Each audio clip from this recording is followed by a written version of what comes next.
دین کی تعلیمات کی بھی سبکی ہوتی. اور یہ تصور کہ ہم نے سکول کی تعلیم نہیں دی بلکہ صرف قرآن کے حفظ کرنے پر بچے کو چھوڑا ہے، یہ نہ صرف اس بچے کے ساتھ ظلم ہے بلکہ خود قرآنی علوم کے ساتھ ظلم ہے. دین کب کہتا ہے کہ آپ بچے کو سکول میں داخل نہ کریں، بچے کو کالج میں داخل نہ کریں اور وہ ساری تعلیم منقطع کر کے صرف قرآن حفظ کراتے چلے جائیں؟ اگر تو یہ سنت نبی اکرم صلی اللہ علیہ وآلہ وسلم کی ہے تو پھر یہ دین ہے. اور اگر حضور نے ایسا نہیں کیا کہ اپنی اولاد میں سے کسی کو، اپنے صحابہ میں سے کسی کو، صحابہ کی اولاد میں سے کسی کو علم کے سارے دروازے بند کر کے صرف قرآن کے لفظوں کو یاد کرنے کو دیا ہو، اگر حضور نے ایسا نہیں کیا تو آپ کیوں ظلم کرتے ہیں دین کے ساتھ؟ قرآن مجید حفظ کروائیں لیکن دنیاوی اور دینی تعلیم ساتھ ساتھ جاری رہے. میں تو یہ سمجھتا ہوں کہ آج کے دور میں دین کے صحیح علم کے حصول کی خاطر اور دینی مطالب کو آگے صحیح معنوں میں پہنچانے کی خاطر جب تک ایک عالم دین کم سے کم 14 یا 16 جماعتیں نہیں پڑھتا، سائنسی علوم سے آگہی حاصل نہیں کرتا، کالج اور یونیورسٹی کی زندگی کے ماحول سے آشنا نہیں ہوتا، جدید علوم اور فنون اور ان کے تقاضوں سے آشنا نہیں ہوتا، میں خانہ خدا میں کھڑا ہو کے کہہ رہا ہوں کہ وہ قرآن کے مطلب کو بھی نہیں سمجھ سکتا، وہ دین کی معرفت سے بھی صحیح معنوں میں بہرور نہیں ہو سکتا. اس لیے کہ بہت سے پہلو ایسے ہیں جو دنیاوی علوم اور فنون کو حاصل کر کے قرآن و سنت کے معرف کی سمجھ میں ممد اور معاون ہوتے ہیں. ہم نے یہ تصور بنا لیا ہے کہ بچہ اچھے ذہن کا ہو تو اسے میڈیکل سائنس کے لیے بھیجتے ہیں، بچہ اچھے ذہن کا ہو تو انجینئرنگ کی تعلیم کے لیے بھیجتے ہیں، بچہ اچھے ذہن کا ہو تو اسے پروفیسر، ڈاکٹر، وکیل، انجینئر بناتے ہیں. اور بالکل نکھد ہو بچہ، نابینا ہو، معذور ہو، سمجھ سے آری ہو، عقل اور سوجھ بوجھ سے ہاتھ دھوئے ہوئے ہو تو اسے دین کے سپرد کر دیتے ہیں. کیا دین معذوروں کے لیے رہ گیا ہے؟ کیا دین صرف اپاہجوں اور نابینوں کے لیے رہ گیا ہے؟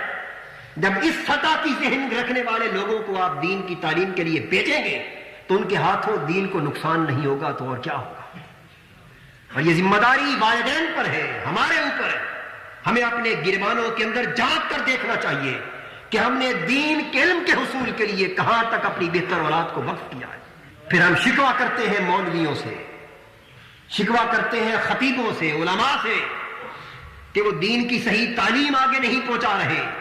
یہ علماء آسمان سے اترنے والی مخلوق نہیں ہوتی، یہ تمہارے ہی بیٹے اور تمہارے ہی بھائی ہوتے ہیں، تمہارے گھروں سے ہی جا کر مدرسوں میں پڑھنے والے ہوتے ہیں. اگر بالکل گھسے پٹے اور نکمے ذہن جائیں گے تو اس کا نتیجہ وہی آپ کے سامنے برآمد ہوگا. دین کا علم کسی اعتبار سے بھی سائنس کے علم سے کم درجہ نہیں رکھتا. دینی علم کے حصول کے لیے ذہن کسی اعتبار سے میڈیکل اور انجینئرنگ سائنس سے کم سطح کا تقاضا نہیں کرتا. دینی علم حاصل کرنے والوں سے پوچھئے، وہ ذہن جو سائنس پڑھ لیتے ہیں، سکول اور کالج کے نصاب آسانی سے پڑھ لیتے ہیں، جب انہیں صرف، نحو، منطق، فلسفہ اور معنی پر لگایا جاتا ہے تو وہ ذہن جواب دے جاتے ہیں. وجہ کیا ہے؟ دین کا علم ان سے بہتر ذہن کا تقاضا کرتا ہے. دین کا علم میڈیکل سائنس پڑھنے والے سے بھی بہتر ذہن کا تقاضا کرتا ہے، انجینئرنگ لائن میں جانے والے سے بھی بہتر ذہن کا تقاضا کرتا ہے. یہ میں مشاہدے اور تجربے کی بات آپ کے سامنے عرض کر رہا ہوں. لہذا جس قدر اچھے ذہن دین کے علم کے حصول کے لیے اسی قدر بہتر علماء آپ کے معاشرے میں پیدا ہو گئے. تو ہر سمت سے دین کے ساتھ ظلم ہو رہا ہے. یعنی دینی علم کے حصول کے لیے اگر کوئی جاتا ہے تو وہ بھی اس ذہنی معیار کا نہیں ہوتا جس معیار کا تقاضا دین کا علم کرتا ہے. اور پھر کوئی راغب کرتا ہے دینی علم کے لیے تو بہت سے جن کے سامنے یہ تصور ہی واضح نہیں کہ دین کے علم کی حدود کیا ہے. وہ سمجھتے ہیں کہ بچہ حافظ ہو گیا تو دینی علم کے حصول کا حق ادا ہو گیا. نہیں، بہت سارے حق ہیں دین کے.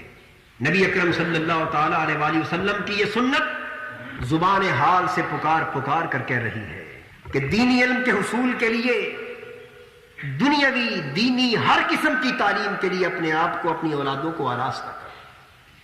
اس لیے کہ علوم اور فنون سے جتنی زیادہ آشنائی ہوگی دینی معارف اور مطالب اسی قدر زیادہ آشکار ہوگا.